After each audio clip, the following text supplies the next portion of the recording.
Marca. Você está falando em marcar e eu lembro quando envolvido na escola e nós fizemos uma pergunta uma vez, uma pesquisa. Na vida daqueles estudantes já mais velhos, 15, 16 anos, quem mais tinha marcado a história deles como referência e como assim um herói? Alguns falavam pai, mas a proporção dos que escolheram um professor foi assim quase meio a meio. E isso sem esse aluno ir para uma faculdade. Porque geralmente após formado na faculdade, certamente ele vai ter um professor que foi uma referência na vida dele até como profissional. E tem o pai e tem também o professor. Então essa responsabilidade de pai e família, de escola e família, do pai junto com a família, dentro da escola, isso é algo que hoje, como o Fernando disse, tem se terceirizado. Os pais transferem, cobram da escola de uma maneira assim, às vezes desumana, os erros que acontecem em casa, querem que a escola corrija. E aí a gente tem alguns critérios, e dentro desses critérios para escolher uma boa escola, vamos dizer assim, o pastor Márcio tem dado muito um exemplo interessante. Ele fala que, aí ele cita um hospital, ele fala que nem sempre o melhor hospital é o mais moderno. Se aquele hospital ele tiver um índice de infecção hospitalar alta, ele não é recomendável. A higiene não for boa, então, né? o melhor hospital é o que tem menor índice de infecção hospitalar. E aí hoje nós temos assim um boom, uma situação que toma conta das escolas, que é o conceito do Enem. Então os pais querem colocar onde tem um ensino de melhor qualidade, onde a nota está lá em cima, o colégio está bem conceituado, ou pelo contrário, onde tem uma estrutura magnífica, e nem sempre essas coisas vão ser levadas em conta. E aí eu queria ouvir vocês, né? Nessa questão de estrutura, quando é hora de se olhar para a estrutura, e o que pesa mais? Aí vamos dizer assim, a construção do caráter, na certeza de que aquilo vai ser bem fundamentado, ou em alguns pontos outras. No Colégio Cristão, nós temos alguns parceiros, alguns profissionais que nos ajudam com os alunos, né? Psicólogos, psicopedagogos, fonoaudiólogos. E na semana passada, um desses parceiros nos procurou para dar uma devolutiva de um aluno que estava atendendo. O que é devolutiva? Fez um diagnóstico, apresentando para a escola a dificuldade, esse aluno é X, nós vamos precisar trabalhar com ele assim, tá? E aí, esse profissional falou assim, olha, eu trabalho em várias escolas de Belo Horizonte. É um profissional bem conceituado em Belo Horizonte, mas o Colégio Cristão de Belo Horizonte tem um diferencial. A palavra dessa pessoa me trouxe muita alegria. É que aqui vocês realmente amam os seus alunos. Então, quando eu estava refletindo sobre como é que é a escolha da melhor escola, então, procure aquela escola, como que seu filho vai ser tratado naquela escola?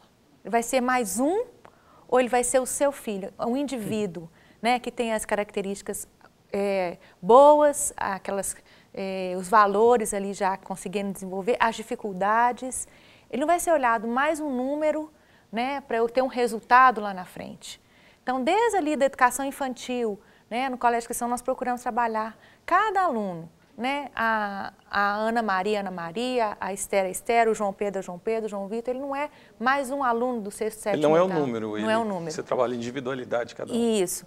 E a questão do amor recíproco, né? Ensinar o filho a amar esse professor, a valorizar, é o que o Fernando falou, né? A gente está perdendo, está numa era que está perdendo essa questão do valor do mestre, do professor, né? Muitas vezes o aluno acha que a gente está lá para competir, está jogando contra, a gente está no mesmo time. E a família entender que a escola é parceira. Mas aqui, Vanessa, tem algumas famílias que pensam assim, eu vou colocar meu filho numa escola cristã e ele vai viver numa bolha. Então ele não vai ouvir mais nada, não tem palavra hino, né? de baixo calão, não tem palavrão, só hino, só corinho, lavagem cerebral. E aquele colégio ali deve ser todo mundo sentadinho, bonitinho, ninguém faz bagunça. Esse é um engano. Com certeza, onde tem gente, tem problema. Criança é criança, isso, seja ele cristão ou não, né? Adolescente, estamos em formação. Nós estamos lá com educandos, é uma instituição, a nossa diretora Sara, ela fala que é uma instituição educacional. Então, nós estamos aqui para ajudar esses meninos a vencer. Aí entra um diferencial, formação do caráter desse adolescente, dessa criança. Então, além de buscar a excelência acadêmica, eu acredito que a escola ela precisa ser parceira na formação do caráter, sim. né? Ajudando a falar a verdade, ajudando a desenvolver o perdão. A confrontar nos momentos que estiverem sendo Exatamente. Tem um conflito com o colega, vão trabalhar o perdão, né? Tem uma situação ali de omitir alguma situação, vamos trabalhar a verdade. Então, além de ensinar o português, a matemática, a geografia, a história, o inglês, vamos trabalhar a formação do E a gente tem educação que ela é bem abrangente, né? Ela começa desde do processo hoje berçário já, criança de 6 meses, até a formação pós-doutorado, mas também até os seminários. Fernando foi o fundador do Carisma. Eu lembro na época, relembrando aqui. Está ressuscitando tudo aqui hoje. Mas eu lembro... Chama de velho, né? É porque o fundador do Carisma, quando você trouxe... Né? Carismático. Você trouxe uma ideologia diferente na educação do adulto. Não era isso? Era uma reciclagem, era um processo que as pessoas não podiam parar de aprender. Olha, a grande verdade, eu vejo a gente comentando aqui de colégio confessional, às vezes algumas pessoas estão assistindo e pensam assim, ó, eu vou lá naquele colégio, mas é muito quadrado, nossa, mas é muito religioso, não sei o quê. Uma das coisas que eu mais cutucava no meio do povo é, gente, nós temos que saber divertir, nós temos que saber brincar, nós temos que fazer amizade, porque a escola, para mim, tem que ser o lugar onde a criança acorda o pai, estou atrasado, eu quero ir para aula. Nós temos que fazer da escola um ambiente onde a criança se sinta não somente segura, para ela poder aprender com liberdade, com segurança, mas também com alegria.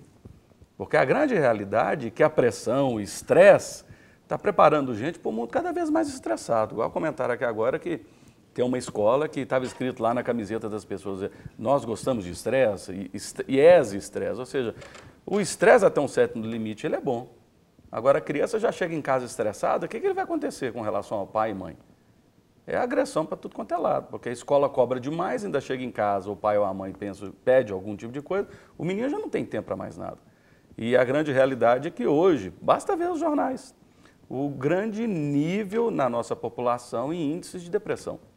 E depressões infantis. Então não adianta ficar pressionando, porque na grande realidade, as pessoas acham que nós estamos vivendo num mundo de competição e que se eu não fizer meu filho o melhor possível, ele não vai se dar bem na vida. Como se ele tivesse as melhores notas, o melhor emprego, o melhor dinheiro, as melhores coisas do mundo, vai trazer felicidade para ele. Sendo que é muito bom ele ter a capacidade para desenvolver os seus dons e talentos, porque, olha, a melhor coisa que você pode deixar para o seu filho não é herança, não. É legado. É verdade. Você tem que deixar algo que realmente vai fazer diferença na vida dele e vai fazer diferença na vida de outros. Paulo escreve para Timóteo e fala o seguinte, olha, aquilo tudo que eu ensinei para você, você ensina para outros que são hábeis e capazes para que depois ensinem para outros. Paulo era muito mais do que um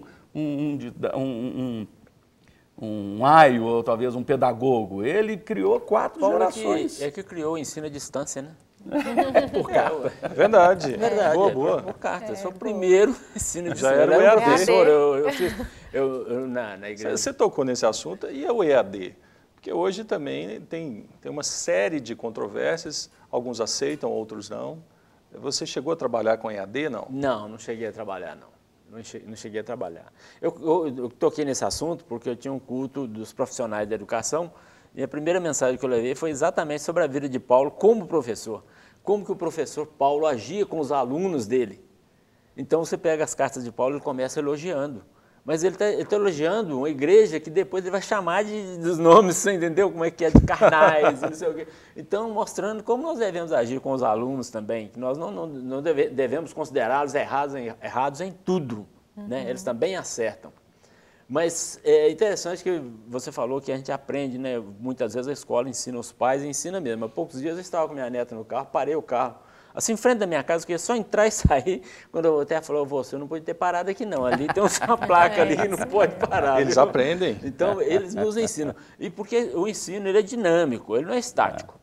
Por exemplo, há alguns anos não se falava sobre trânsito nas escolas. Não tinha esse problema. Direito do consumidor, muita coisa. Então, nós que saímos da escola há mais tempo, nós vamos, quando o menino chega falando, nós estamos estudando isso e isso, falou, realmente, nós não estudamos isso, deveríamos ter estudado. Agora, outra coisa, né, sobre escolher a escola. O pai, ele tem que entender, e a mãe, né, quando ele entrega o filho, ele escolhe a escola, ele chegou e entregou do portão para dentro, não é mais com ele, não. Ele não pode pensar assim. Ele tem que pensar que ele tem que continuar participando, ele tem que saber o que aconteceu lá durante aquele dia, ele tem que saber de tudo. Eu vou contar uma experiência aqui. Uma aluna, ela foi minha aluna durante muito tempo e é a mesma até que falava que não acreditava em Deus. Era uma menina muito complicada. Na hora do recreio, ela dizia, do intervalo, ela dizia, está vendo, até as palavras mudam, né? Você começa com uma palavra, depois você vem outra. No intervalo, ela dizia, ia para lá e começava a dançar, e deitava no chão, e rodava, e vinham falar com ela. Mas a menina é problemática, falou, gente, eu precisava de ajudar essa menina, os pais são crentes. Eu virei para ela um dia e falei, você tem Bíblia? Ela falou, não, não tem. Vou te dar uma, você quer? Ela falou, não quero não. Aí eu fui para casa, falei, gente... Foi bem sincera. Falei, não pode. Essa menina, eu voltei no dia seguinte, fui lá na carteira da baixinho, só eu e ela, falei assim, se eu te der uma Bíblia, não for da capa preta, você aceita? Ficou assim, eu falei, eu faço um autógrafo na Bíblia. Eu falei, eu quero, eu quero. Aí eu fiz um autógrafo meu, dizendo que esse livro transformou a vida de milhões, poderia transformar a dela também. Resumindo a história, essa menina foi reprovada no final do ano. Nossa, a mãe virou... Só faltou inimiga da escola. Derrubar a escola. E era reunião, foi preciso do diretor ir na casa dela, e aquela confusão toda. E fez uma reunião com todos os professores para discutir o assunto. E eu estava bem na fita, porque a menina falou mal de todos os professores. Quando chegou no meu nome, ela começou a chorar, porque eu dei a Bíblia para ela. Então, ela gostou de mim, porque eu me preocupei com ela. Mas quando a mãe foi falando, e, como diz o outro, lavando a cara dos professores todos, que não deram atenção para a filha dela, que fizeram, porque é sempre assim, né? O professor é que é o culpado. Se o aluno passa é porque ele é inteligente, se é reprovado, o professor é o culpado, né? Mas aí, eu falei, mas não vou ficar calado. Eu falei, deixa eu falar com a senhora uma coisa. A senhora me disse que sua filha está passando por tanta tribulação, tanto problema, será que não é Deus tratando com ela, não? Porque se ela aprontou tanto durante o ano e passasse de ano no final do ano, a senhora acha que isso seria bom para ela? Para a formação dela? Eu acredito que não. Falei, e outra coisa, a minha filha uma vez estudava aqui no colégio do bairro mesmo, e ela foi reprovada. Sabe o que eu fiz? Eu nem lá no colégio não fui. Sabe por quê? Porque eu não acompanhei minha filha. Eu vi que eu tinha falhado. Como quem diz, a senhora também falhou. Porque a reprovação não acontece no final do ano. A reprovação vai acontecendo durante o ano. Então, o pai tem que estar acompanhando a vida escolar do aluno, sabendo o que está acontecendo. O aluno tem 100 pontos, ele perde durante o ano os 40, os 50, os 41, e aí ele é reprovado. Então, o pai precisa continuar participando da vida do filho ativamente, mesmo que esteja muito trabalhando muito, etc., mas chamar, pedir, deixa eu ver suas notas, o que você tem prova que dia, você não está estudando... Tem que participar. Mas é isso. E outra coisa muito importante que eu acho, que nós foi até tocado no assunto aqui, desculpe. É porque o nosso tempo já acabou. Que pena, né? Que pena. Mas é o seguinte, eu queria agradecer a participação de vocês. E é um programa, de repente, importante para você. E Jesus disse assim, certa vez, no Evangelho de Lucas, todo aquele que for bem instruído será como seu mestre. Ele estava dizendo dele, dos seus cuidados para com os discípulos. Então, procure uma escola onde as pessoas saibam instruir bem. Procure uma escola onde os valores que você acredita sejam disseminados e ensinados naquele lugar. E aí você vai ter filhos que vão somar com aquilo que você tem ensinado e não concorrer.